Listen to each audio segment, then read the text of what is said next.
Você pode identificar claramente na sua Bíblia que nós vamos tratar hoje. Essa sessão é a parábola das 10 minas. Varões solteiros, já vou avisando que essa narrativa não é o que você está pensando. Não são as 10 minas do Senhor e como você pode conquistá-las. São outras minas. Mas, irmãos, apenas a título de prefácio, além dessa brincadeira, algumas parábolas são mais difíceis do que outras. Todas as parábolas do Senhor Jesus Cristo, elas têm algum nível de desafio para a gente. Essa parábola, e me permita dizer isso já de antemão para preparar você, é uma das parábolas que é mais mal interpretada de todas. E nós tendemos a confundi-la bastante porque ela se assemelha a outra parábola dos talentos que nós vemos no livro de Mateus, capítulo 25. E por isso que a gente acha que é a mesma parábola dos talentos, mas o contexto é diferente. O propósito do Senhor Jesus Cristo é diferente e as figuras aqui utilizadas são diferentes. Então, nós vamos ler o texto, vamos orar e depois eu vou introduzir para facilitar um pouco mais a nossa interpretação. A palavra de Deus nos diz assim, inspirada pelo Espírito, nesta noite. Ouvindo eles estas coisas, Jesus propôs uma parábola, visto estar perto de Jerusalém, e lhes parecer que o reino de Deus havia de manifestar-se imediatamente. Então disse: certo homem nobre partiu para uma terra distante, com o fim de tomar posse de um reino e voltar. Chamou 10 servos seus, confiou-lhes 10 minas e disse-lhes: negociai até que eu volte. Mas os seus concidadãos o odiavam e enviaram após ele uma embaixada, dizendo: não queremos que este reine sobre nós. Quando ele voltou, depois de haver tomado posse do reino, mandou chamar os servos a quem dera o dinheiro, a fim de saber que negócio cada um teria conseguido. Compareceu o primeiro e disse: Senhor, a tua mina rendeu 10. Respondeu-lhe o Senhor: muito bem, servo bom, porque foste fiel no pouco, terás autoridade sobre 10 cidades. Veio o segundo, dizendo: Senhor, a tua mina rendeu 5. A este disse: terás autoridade sobre 5 cidades. Veio então outro, dizendo: eis aqui, Senhor, a tua mina, que eu guardei embrulhada num lenço, pois tive medo de ti, que és homem rigoroso. Tiras o que não puseste e ceifas o que não semeaste. Respondeu-lhe: servo mau, por tua própria boca te condenarei. Sabias que eu sou homem rigoroso, que tiro o que não pus e ceifo o que não semeei? Por que não puseste o meu dinheiro no banco? E então, na minha vinda, o receberia com juros. E disse aos que o assistiam: tirai-lhe a mina e dai-a ao que tem as 10. Eles ponderaram: Senhor, ele já tem 10. Pois eu vos declaro, a todo o que tem, dar-se-lhe-á, mas ao que não tem, o que tem, lhe será tirado. Quanto, porém, a esses meus inimigos, que não quiseram que eu reinasse sobre eles, trazei-os aqui e executai-os na minha presença. Essa é a palavra do Senhor. Vamos orar. Senhor, nós queremos te agradecer por termos diante de nós a santa lei do Espírito, comunicada a nós, para que possamos investigá-la, examiná-la com o cuidado que o Senhor exige de nós. Dá-nos graça para compreendê-la, Senhor, para aplicá-la, sobretudo para crer nela, abraçar a Tua vontade e cumprir os Teus mandamentos, em nome de Jesus. Amém. Muitos filmes de herói tem surgido hoje em dia.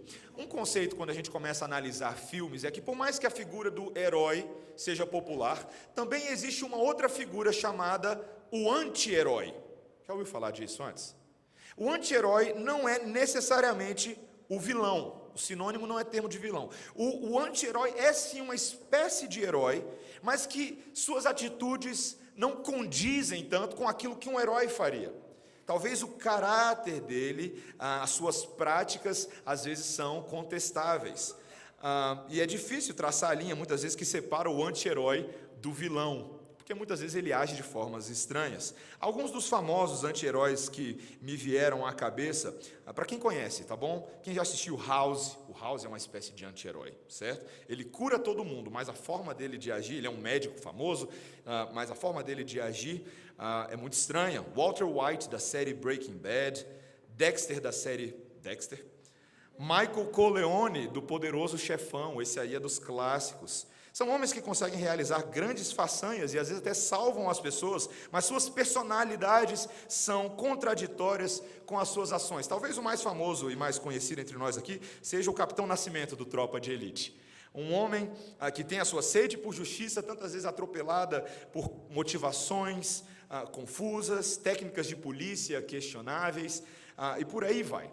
Por que eu estou falando de anti-heróis? Porque de vez em quando o Senhor Jesus Cristo usa figuras assim, a palavra de Deus usa figuras assim, que são enigmáticas, que nos parecem ambíguas, para ensinar grandes verdades. No propósito das parábolas, que muitas vezes era sim confundir a cabeça dos entendidos, mas dar a conhecer aos simples a vontade de Deus, o Senhor Jesus Cristo utilizava pessoas assim, que contrastavam com o próprio Deus, mas ao mesmo tempo apresentavam similaridades. E eu poderia dar um exemplo para vocês. Por exemplo, o Senhor Jesus Cristo, no Sermão do Monte, quando ele trata da nossa necessidade de pedir ao Senhor e encontrar nele provisão segura, para que ele possa suprir as nossas necessidades, ele faz um contraste entre os pais do mundo, que funcionam como uma espécie de anti-heróis, e o Pai Celestial. Lá em Mateus 7,11, ele diz assim: se vós, pois, sendo maus, sabeis dar boas dádivas aos vossos filhos, quanto mais vosso Pai, que está nos céus, dará boas coisas ao que lhes pedirem. Então é um exemplo de que o Senhor Jesus Cristo faz isso com alguma frequência. E aqui nesse texto ele está se utilizando do mesmo artifício para nos contrastar o seu reinado celestial em relação aos reinos deste mundo. Ele visa aqui corrigir um pouco a nossa compreensão de como o reino dele vem até nós, e uma vez que nós agora tivermos essa boa compreensão de como o reino de Deus nos condiciona, agora sim nós somos capazes de servi-lo fielmente, segundo as expectativas do próprio Deus sobre as nossas vidas. Então, esse texto eu dividi mais ou menos em dois blocos de entendimento. A primeira parte seria a ideia de nós alinharmos as nossas expectativas às expectativas do reino. E a segunda parte seria corresponder a essas expectativas por meio de uma vida de obediência e uma mordomia servil. Essa é a ideia, tá? Já é primeiro alinhar as nossas expectativas e depois corresponder a essas expectativas em obediência e mordomia ao Senhor. Primeiro vamos começar a alinhar as nossas expectativas. Como eu falei no início, meus irmãos, muitos confundem essa parábola com a outra mais famosa, a parábola dos talentos, que aparece em Mateus 25, 14 a 30. Porque, de fato, essas parábolas possuem elementos semelhantes. Isso não seria incomum na Bíblia, uma vez que os mestres rabínicos, muitas vezes eles se utilizavam de histórias populares e mudavam as suas histórias aqui e ali para atenderem propósitos específicos. E é isso que o Senhor Jesus Cristo está falando. Enquanto aquela parábola trata mais de fato sobre a gestão responsável e a fidelidade com os recursos do reino, essa parábola também trata disso, agora a das minas, mas ela tem uma ênfase sobre a distinção entre o reino de Deus e os reinos deste mundo, tá? E a primeira coisa que nós identificamos aqui, para início de conversa, está no versículo 11. Olha o versículo 11, ele diz assim: ouvindo eles essas coisas, Jesus propôs uma parábola, visto estar perto de Jerusalém, e lhes parecer que o reino de Deus havia de manifestar-se imediatamente. O motivo pelo qual o Senhor Jesus Cristo conta essa parábola é porque havia entre os discípulos e as pessoas das multidões uma expectativa de que o reino de Deus era iminente, porque Jesus estava se aproximando de Jerusalém. Para pensar, os discípulos estavam agora na sua convivência ali no seu segundo, terceiro ano com o Senhor Jesus Cristo, ouvindo o tempo inteiro da relação entre Jerusalém e a obra do Messias, ele falando sobre a necessidade de ir para Jerusalém, que um dia o seu caminho, as suas viagens culminariam nesse destino final, e de repente as coisas vão se aproximando. E muitos deles ainda não entendiam exatamente o que era a obra do Messias. Talvez muitos deles continuavam tendo expectativas de um Messias político, de alguém que pudesse dar um jeito nessa dinâmica tensa entre Roma e os judeus. E esse clímax estava se aproximando. Talvez alguns pensassem, como nós somos levados a crer em alguns dos escritos rabínicos, de que esse Messias ele causaria uma revolução mundial, bem-sucedida. Entre os próprios discípulos, e nós já vimos textos como esses, havia uma discussão sobre quem deles teria um lugar de primazia nessa nova ordem mundial. Quem seria o maior? Quem se sentaria à direita? Quem se sentaria à esquerda? Mas essa parábola visa corrigir essa forma de pensar, essa atitude, alertando que o Messias e o seu reino não seriam de imediato instalados. De que num primeiro momento ele seria rejeitado e haveria um período durante o qual este rei, este Messias estaria ausente e que esses seguidores deveriam aprender o que fazer neste intervalo. Então ele diz no versículo 12, veja comigo até o 14: Então disse, certo homem nobre partiu para uma terra distante, com o fim de tomar posse de um reino e voltar. Chamou 10 servos seus, confiou-lhes 10 minas e disse-lhes, negociai até que eu volte. Mas os seus concidadãos o odiavam e enviaram após ele uma embaixada, dizendo, não queremos que este reine sobre nós. Era uma história terrena, uma parábola, na qual o Senhor Jesus Cristo está se utilizando de assuntos que eram notícias e assuntos correntes naqueles dias. Essa ideia de um nobre que partia para um país distante para receber um reino, lembraria os judeus de que muitas vezes os próprios governantes ali daquelas regiões agiam dessa forma. Eram peregrinos rumo a Roma para serem nomeados como rei. O próprio Herodes, o Grande, tinha recebido o seu reino dessa maneira. E no testamento dele, ele dividiu o seu reino entre os seus 3 filhos, todos os quais, no devido tempo, foram a Roma para clamar as suas reivindicações. Então, um desses filhos, por exemplo, era Arquelau, que era muito popular na Judeia.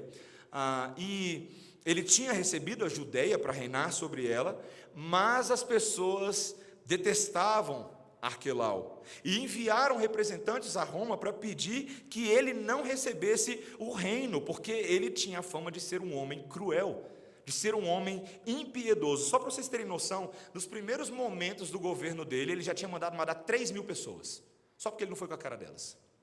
Esse era Arquelau, um homem complicado. Isso foi logo na sua primeira Páscoa depois da ascensão ao reino. Ele fez isso com os judeus, segundo o historiador Joséfo. Ele era um governante completamente péssimo, terrível, mas o imperador o confirmou naquele lugar de autoridade, embora ele ainda não tivesse o título de rei, porque ele não tinha feito ainda nada digno para ganhar esse título, mas ele já ocupava uma posição importante. E aqui nós vemos o primeiro contraste que o Senhor Jesus Cristo começa a nos mostrar. Os judeus sabiam do que ele estava falando com relação a essas referências terrenas, mas esses mesmos judeus já vinham ouvindo o contraste entre o reino de Deus e o reino dos homens.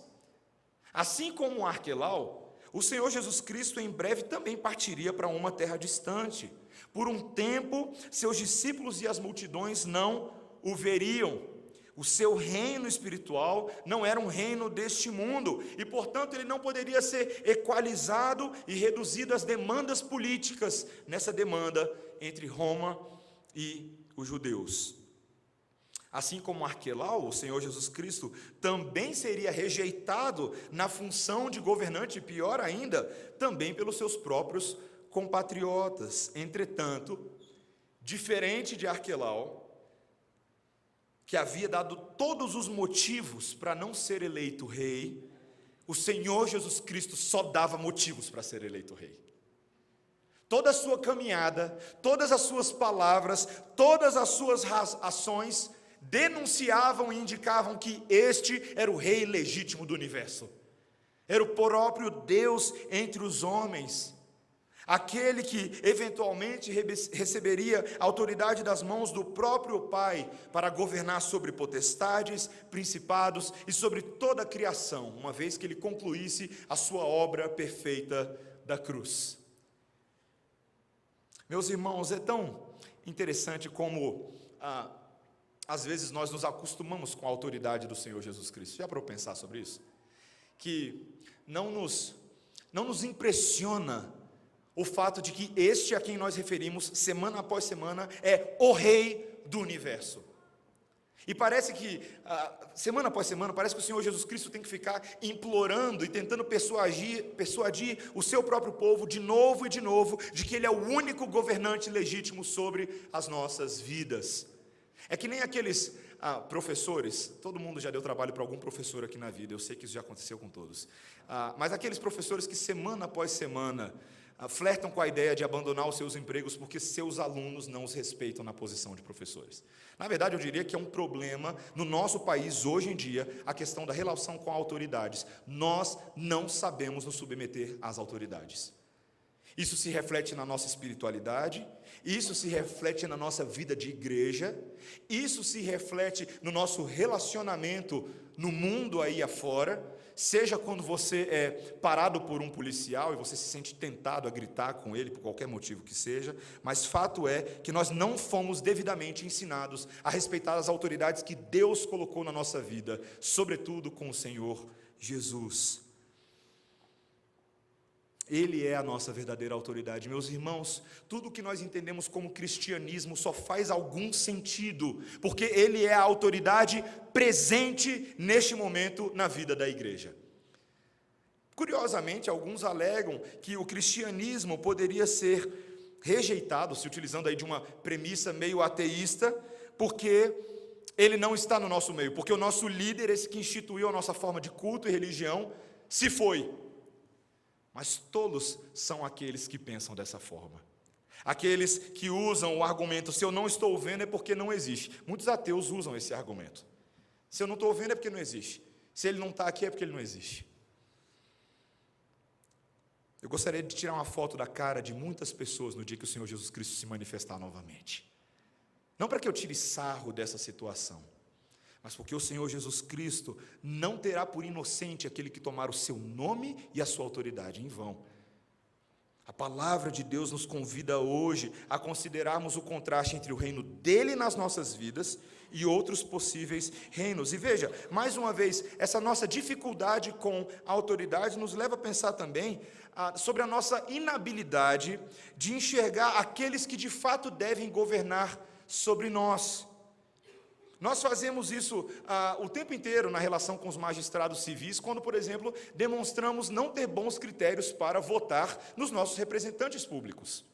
Fazemos isso com frequência, quando também na igreja não elegemos bem pastores, presbíteros e diáconos. Quando não reconhecemos com os critérios da palavra, usamos os nossos critérios enviesados, descabidos, e dessa forma, meus irmãos, muitos arquelaus estão alcançando posição de autoridade quando eles não deveriam chegar nem perto dessas posições.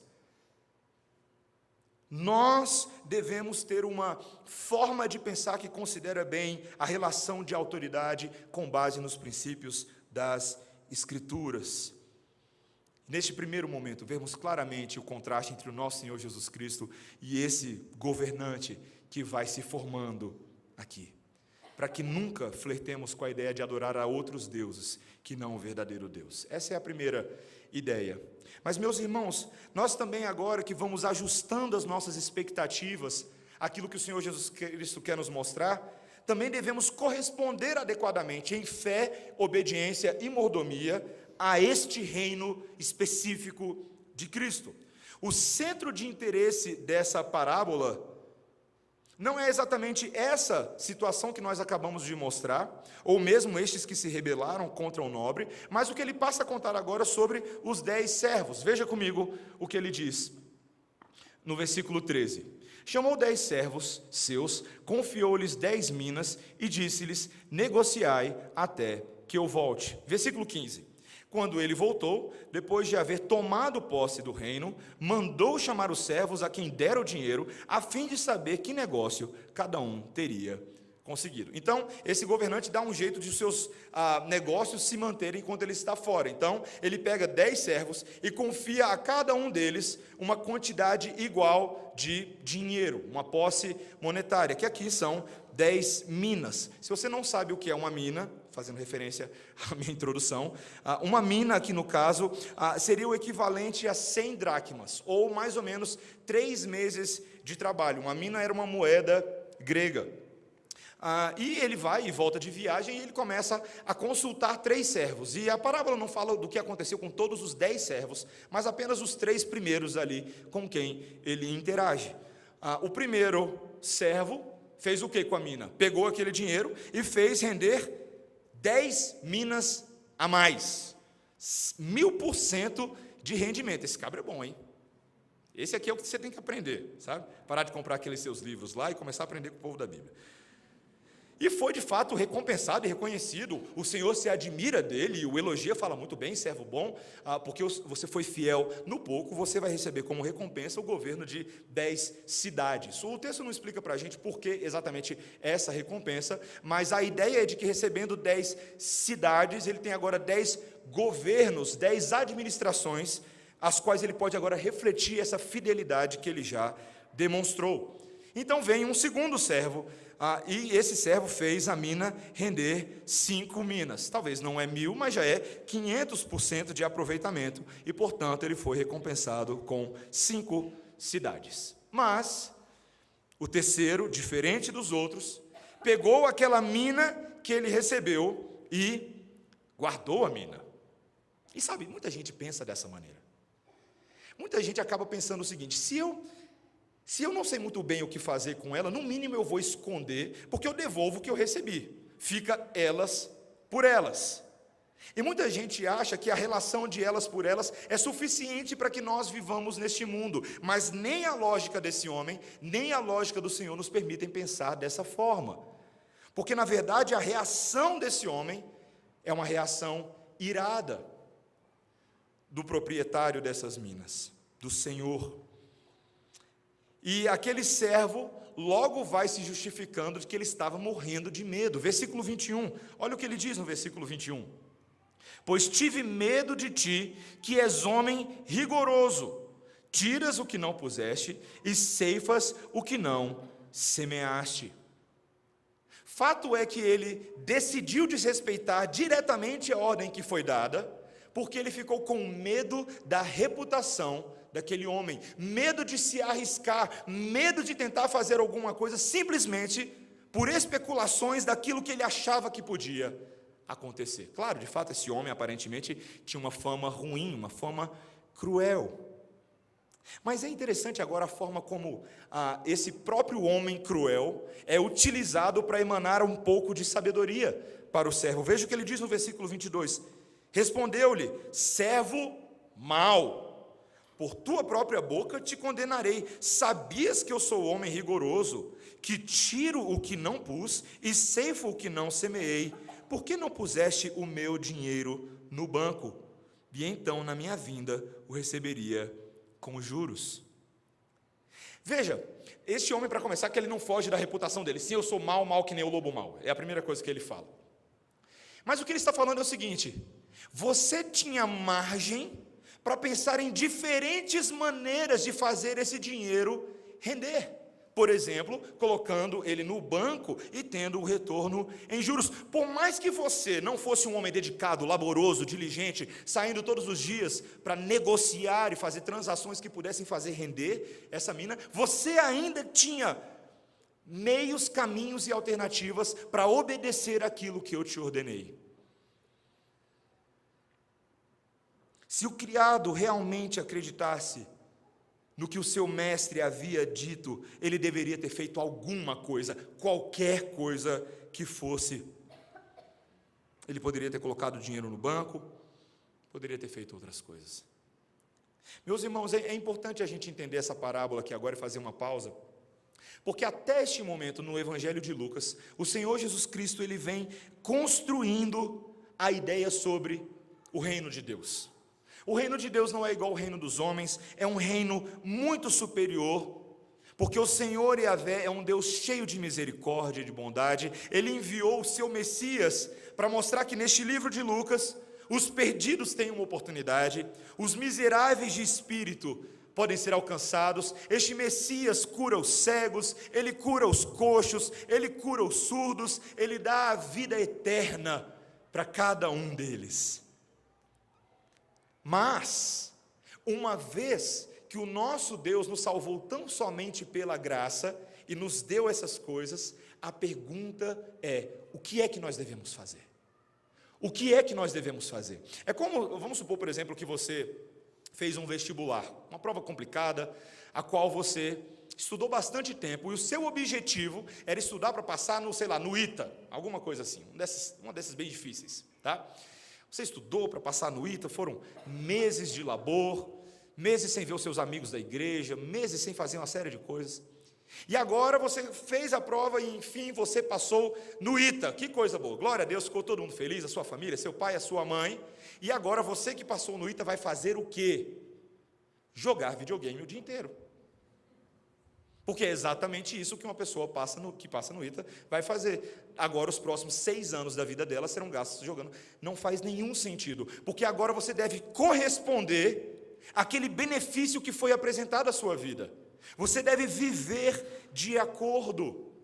Meus irmãos, fato é que se você acha que ter medo de um ímpio, de um senhor cruel, de um nobre cruel é alguma coisa, você deveria ter muito mais medo de Deus.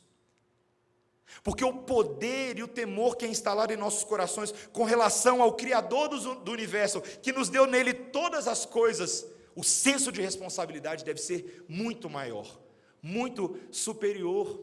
Os textos que nós lemos hoje, neste culto, nos provam que, em primeiro lugar, o Salmo 8 nos mostra que o nosso Deus nos criou para a glória do seu próprio nome. Que Adão e Eva foram criados naquele primeiro momento como representantes da humanidade para glorificar a Deus, não somente por meio da sua existência, mas especialmente por meio daquilo que eles iriam fazer e do que nós iríamos fazer. Dominar a criação, dominar sobre os animais, sobre os peixes, dominar sobre os répteis, reproduzir e criar cultura nesse mundo, e fazer deste mundo de fato o belo e mais bem cuidado jardim de Deus. Nós fomos criados para isso. Quando nós fomos alcançados por Cristo Jesus agora, tivemos com Ele não apenas o dom da salvação, esse sim que é o mais precioso de todos, mas com este dom também tivemos todos os outros recursos da graça, que nos são dados agora para que vivamos inteiramente para Ele. Eu não sei se você sabe o tanto que você tem no Senhor Jesus Cristo agora, mas é muito mais do que uma mina, muito mais. E não estou falando apenas de dinheiro. A palavra de Deus é bem clara que no Senhor Jesus Cristo, como Paulo fala em Efésios capítulo 1, nós dispomos de bênçãos nas regiões celestiais que nos acompanham nessa vida, para que possamos frutificar e louvá-lo por meio do nosso serviço e do nosso trabalho. Nós compreendemos tão pouco essa dimensão daquilo que recebemos da parte do nosso Deus, que somos muito semelhantes àqueles jovens que, no afã de conquistar o seu primeiro emprego, eles são convocados a montar o seu primeiro currículo vitae. E o que um jovem que nunca trabalhou na vida, ele coloca no seu primeiro currículo? Alguém sabe me dizer? Quase nada, ele começa a inventar moda, né? Falo inglês, um The Books on the Table sai de vez em quando, né? Conhecimento de informática, só porque eu ajudei minha mãe a assistir Netflix no computador, eu coloco lá, conhecimento de informática, né? E nós achamos que, atualmente, que na verdade o nosso currículo é muito enxuto. Mas mal você percebe que, estando em Cristo hoje, o seu currículo é o mais robusto que pode existir, porque as coisas ali inscritas não são as suas habilidades e os seus méritos, mas são os méritos de Cristo colocados sobre nós e agora sendo plenamente utilizados para o louvor da glória dele. Isso significa ser salvo. Não é apenas ter o seu nome no céu, mas ter uma vida inteira agora, transformada, equipada e capacitada para servirmos ao Senhor. Se você está em Cristo, você é o mais rico de todos os homens. Se você está em Cristo, é aquele cujo seu novo nascimento foi de fato um nascimento num berço de ouro. Você nasceu na melhor família que existe. Você tem da parte de Deus as virtudes do Espírito, a possibilidade de amar verdadeiramente, de perdoar, de ter misericórdia, de ter domínio próprio, bondade como o nosso Senhor Jesus Cristo. Você tem de fato e de verdade o favor dele te acompanhando todos os dias, o próprio Espírito Santo de Deus morando dentro de nós, que nos tornamos habitações, santuários e tabernáculos para a moradia do nosso Deus. A palavra de Deus nos dá esta riqueza de entendimento, de que agora podemos servi-lo na multiplicidade das vocações e das capacidades neste mundo, mas tantas vezes eu e você temos essa timidez pecaminosa e infernal nas nossas vidas. Veja que esse mestre agora passa a mostrar para aquele criado que as coisas não poderiam ficar assim, de que isso não era suficiente, isso não era aceitável. A sua decisão é uma decisão de redistribuição de minas. Olha o que ele fala no versículo 24.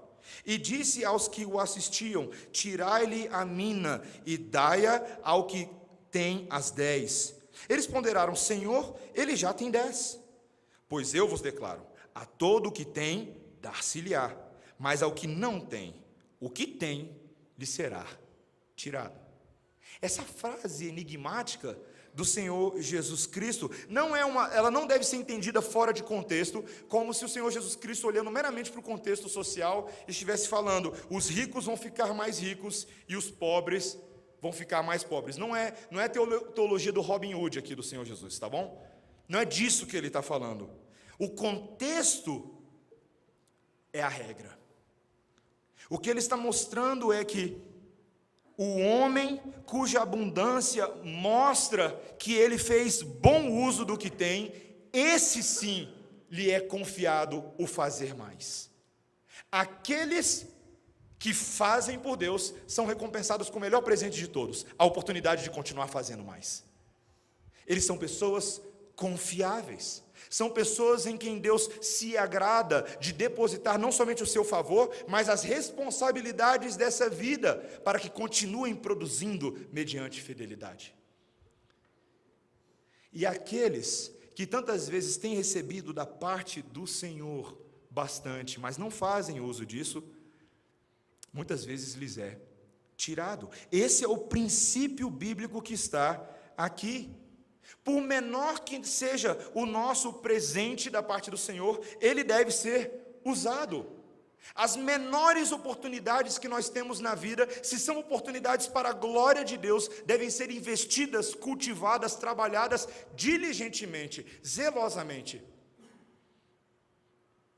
Não estou falando aqui, meus irmãos, meramente de habilidades humanas, habilidades que fazem os homens desse mundo brilhar os olhos. Não é dessa que nós estamos falando. Nós estamos falando daquelas oportunidades de espalhar a doce e suave luz de Cristo nos contextos onde Ele nos colocou. Na sua família. Te pergunto, como que você tem usado a mina que o Senhor tem te confiado em sua família? Você acha que o obstáculo de anunciar Cristo aos seus pais é grande demais? A timidez de anunciar aos nossos irmãos? Quem sabe a timidez de agir como aqueles que, transformados pela ética do reino, têm agora uma nova postura de obediência dentro dos nossos lares? Como tem sido a sua atitude no ambiente de trabalho? Será que você só faz o seu trabalho e ponto final, e isso é bom, mas não é tudo?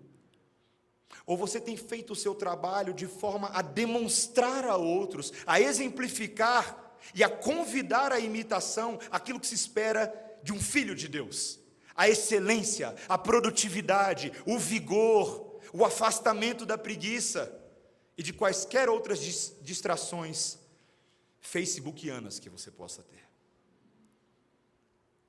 Será que em cada um dos ambientes que nós estamos sendo instalados, Nós estamos obedecendo o mandamento de Deus para as nossas vidas, muito oportunamente, e apenas e tão somente na coincidência de Deus, meus irmãos, é que a nossa leitura hoje foi a leitura do 8º mandamento no breve catecismo, do boletim. E o motivo é porque os nossos pais na fé identificaram que esse mandamento fala justamente sobre o emprego diligente dos nossos recursos a Deus. Eu vou ler para vocês de novo, para vocês perceberem. Olha só, quando ele diz o 8º mandamento, qual é o 8º mandamento? Não furtarás. Presta atenção. O que exige o 8º mandamento? O 8º mandamento exige que procuremos o lícito adiantamento das riquezas e do estado exterior, tanto nosso como do nosso próximo. Quando o Catecismo Maior destrincha essa ideia, ele fala sobre a ideia de empregarmos todos os nossos recursos para produzir benefício na vida daqueles que estão ao nosso redor, em primeiro lugar a família da fé e depois os outros, tendo em vista a glória de Deus, todos os nossos recursos. Me permita mostrar para você como que o nosso catecismo coloca. Só para vocês terem uma ideia, tá? Eu vou fazer panoramicamente, mas para vocês verem o nível de detalhamento. Os deveres exigidos no 8º mandamento são a verdade, a fidelidade, a justiça nos contratos e no comércio entre os homens, dando a cada um o que lhe é devido, a restituição de bens ilicitamente tirados de seus legítimos donos, a doação, a concessão de empréstimo, livremente, conforme as nossas forças e as necessidades do nosso próximo, a moderação de nossos juízos, vontades e afetos em relação às riquezas deste mundo, o cuidado e empenho providentes em adquirir, guardar, usar e distribuir aquelas coisas que são necessárias e convenientes para o sustento de nós mesmos, da nossa natureza, e que condizem com a nossa condição, o meio lícito de vida e a diligência no meio, a frugalidade, o impedimento de demandas desnecessárias e fianças ou outros compromissos semelhantes. E a última coisa que ele fala, e o esforço por todos os modos justos e lícitos para adquirir, preservar e adiantar a riqueza e o estado exterior, tanto de outros como o nosso próximo. Eu não vou ler aqui o que é proibido, não por falta de tempo, mas a ideia é o seguinte, meus irmãos, tudo, absolutamente tudo que não é fruto de pecado, que é fruto de fé neste mundo, e é fruto de orientação da palavra e do Espírito, deve ocupar o nosso tempo em favor da glória de Deus e da edificação do nosso próximo. Esse é o ponto. Esse é o ponto.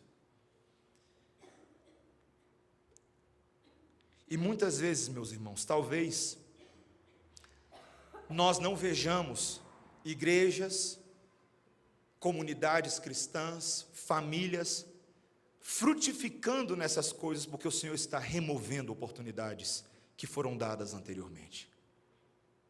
Não existe meio termo, meus irmãos, não existe meio termo. A conclusão desse texto é um tanto quanto pesada, difícil. Olha o versículo 27, olha o que ele fala. Ele diz, quanto porém a esses meus inimigos, que não quiseram que eu reinasse sobre eles, trazei-os aqui e executai-os na minha presença. Claro que num primeiro momento aqui, meus irmãos, precisamos entender a parábola. Ele está falando daquele nobre, cruel, homem duro e exigente, que não aceitou a rebeldia daqueles que se voltaram contra ele, ainda que aqueles talvez tivessem motivo para isso, porque ele era um homem mau, ele simplesmente não aceita. Mas lembremos da comparação que está sendo feita com o próprio Senhor Jesus Cristo. O carpinteiro de Nazaré, o homem pequeno e franzino de boas obras, um dia será revelado de fato como o rei deste mundo. E como o rei justo, o justo juiz de toda a criação, ele verdadeiramente fará uma coisa que nos será difícil de assistir, complicada. Ele trará justiça contra todos os seus inimigos. A vingança que pertence ao Senhor será plenamente executada naquele dia. Mas o texto nos convoca a pensar também sobre como é que nós nos apresentaremos diante dele. Seremos tratados como aquele que nos rebelamos contra o bom senhorio e o bom reinado dele sobre as nossas vidas? ou como aqueles que nos esforçamos dia a dia, minuto a minuto, para fazer render os recursos da graça? Só existem essas duas opções no texto. Ou você anda de uma forma, ou você anda de outra. Não existe uma zona neutra, uma zona cinza, onde cada um de nós pode ficar ali, quem sabe, confortavelmente, só esperando para ver o que vai dar comendo pipoca. Não dá para fazer isso. Não dá para fazer. O convite da graça de Deus é um convite à obediência. O convite da misericórdia de Deus é um convite a fazermos uso de tudo que estiver ao nosso alcance. Considere a forma como o Senhor Jesus Cristo, Ele mesmo viveu entre os homens. Nasceu na Galileia, não era lá grande coisa. Filho de carpinteiro, se os pais no mínimo fossem funcionários públicos, davam uma força para o Senhor Jesus Cristo, né? Mas eles não eram. Eram homens simples. O Senhor Jesus Cristo era desprovido de, quem sabe, todos os recursos que os homens considerariam recursos importantes. Mas ele andava com Deus sendo Deus. Os recursos que ele utilizou, as coisas que ele ensinou e que de fato transformaram o mundo, eram acessíveis não apenas a ele, mas a todos nós. Por exemplo, o Senhor Jesus Cristo era um homem de oração e ele fazia bom proveito desse recurso. Gastava suas madrugadas com o Pai, levava seus discípulos juntos para cima do monte, fazia retiros e acampamentos espirituais para que a sua alma, sua ousadia, todas as suas virtudes da intrepidez estivessem afiadas para que ele pregasse corajosamente a mensagem do reino. Mesmo não tendo ido, quem sabe, às grandes escolas como Harvard e Yale, a sabedoria do Senhor Jesus Cristo excedia em muito a sabedoria dos mestres, porque ela estava pautada na palavra de Deus. Meus irmãos,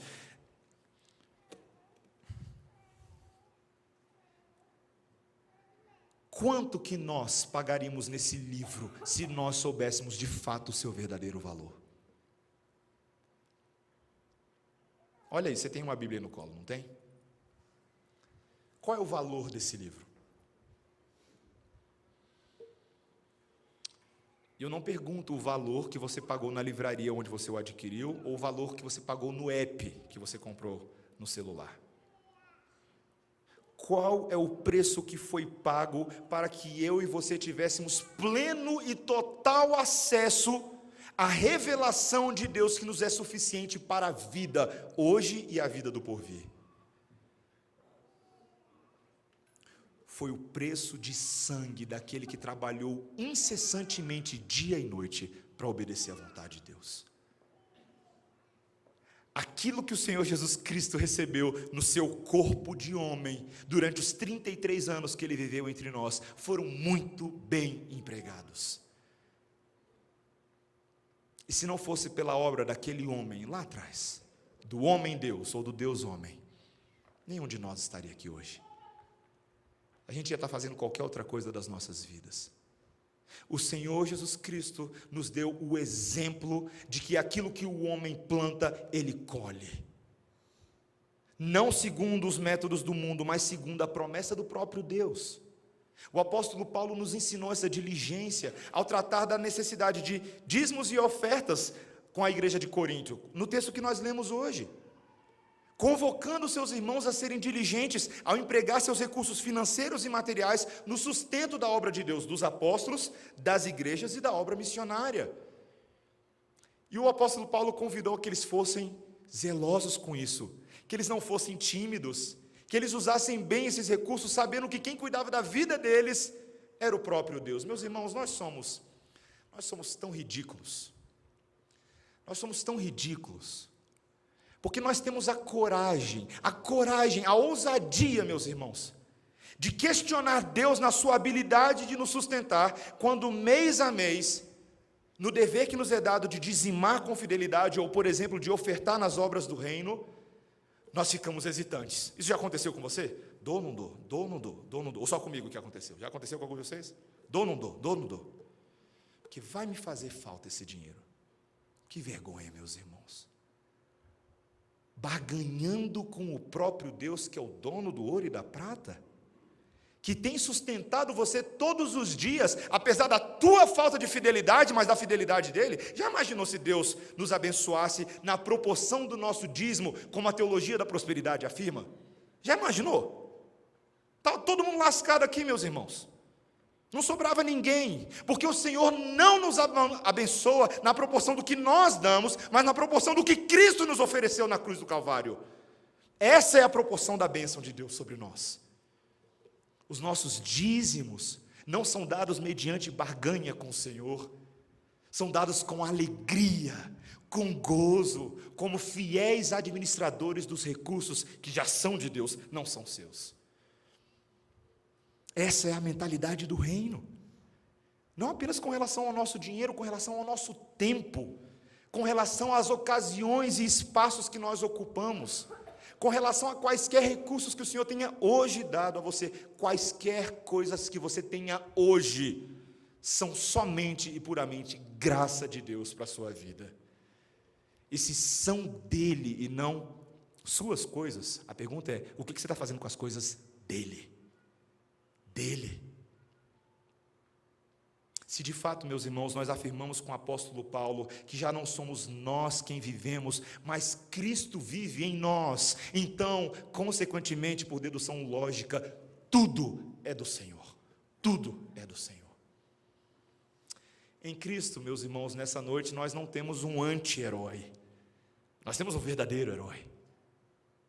O herói que sabe que nós não temos condições por nós mesmos de fazer nada disso, mas morreu para que tivéssemos essa possibilidade, que se entregou, que pagou a dívida do nosso pecado contra Deus, para que não mais em dívida, eu e você possamos servi-lo livremente, porque é péssima a tentativa de servir com dívida, mas eu e você não temos mais dívida em Cristo, não temos.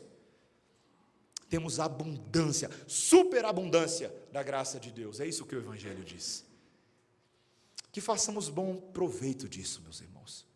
Que esse texto, que essa parábola das 10 minas, ele tem efeito duplo sobre nós, como toda palavra de Deus deve ter. Que primeiro ele deu um tapa na nossa cara, um murro na boca do estômago. Mas que ele nos mostre também, como veremos na semana que vem, o rei que entra num jumentinho. Aquele que se utiliza de tudo nesse mundo para dar glória a Deus e nos ensina a fazer a mesma coisa hoje. Amém? Sejamos encorajados. Se suou duro, o sermão era para suar mesmo. Mas a graça de Deus é muito mais abundante nessa hora. Que Ele nos ajude a sermos assim. Para que você não fique no campo da teoria, comece a pensar especificamente naquelas coisas que você pode otimizar, aperfeiçoar ou aprimorar para que seu tempo, seus recursos, seu dinheiro, quaisquer coisas que sejam melhores investidos no reino de Deus. Como é que você pode fazer isso? Você pode fazer isso de uma forma muito simples. Eu sei que você tem sua rotina de oração, sua rotina devocional. Essa semana você pode pegar um lápis, um papel e começar a dissecar a sua vida. Disseque o seu tempo, disseque a maneira como você usa os seus recursos, sente-se com o seu cônjuge, monte planilhas, comece a pensar nessas coisas. Será que temos gasto o nosso tempo, o nosso dinheiro, nossos recursos apenas com supérfluo e entretenimento? Mas temos olhado também para as causas, as necessidades do reino de Deus, irmãos, famílias, agências missionárias, homens e mulheres que estão no campo agora, necessitados do nosso tempo, da nossa oração, do nosso dinheiro. Será que temos pensado dessa forma? Eu te convido a considerar isso. Seja prático, não seja teórico. Faça isso essa semana, com fé em Cristo Jesus, com oração. Levemos a sério a vida cristã. Amém, irmãos? Vamos orar. Senhor Deus, nós te glorificamos pela oportunidade nessa noite de aprender mais de Ti por meio desta parábola. Não queremos, Senhor, ser identificados como servos rebeldes ou como servos com essa timidez pecaminosa. Senhor, queremos fazer bom uso dos recursos que o Senhor nos tem dado. Temos tanto, Senhor, temos tanto. Há tanto que podemos de fato produzir, como o Senhor Jesus Cristo, que produziu e continua produzindo no meio da família dele, no meio do corpo dele. Senhor, dá-nos sensibilidade e obediência à Tua lei, para que não sejamos espiritualmente preguiçosos, mas diligentes em cada uma das vocações e oportunidades que o Senhor nos tem dado. É isso que nós pedimos em nome de Jesus. Amém. Vamos ficar de pé, irmãos? Nós vamos cantar em resposta ao sermão e também em preparação para a ceia do Senhor, tão boa, da qual participaremos agora.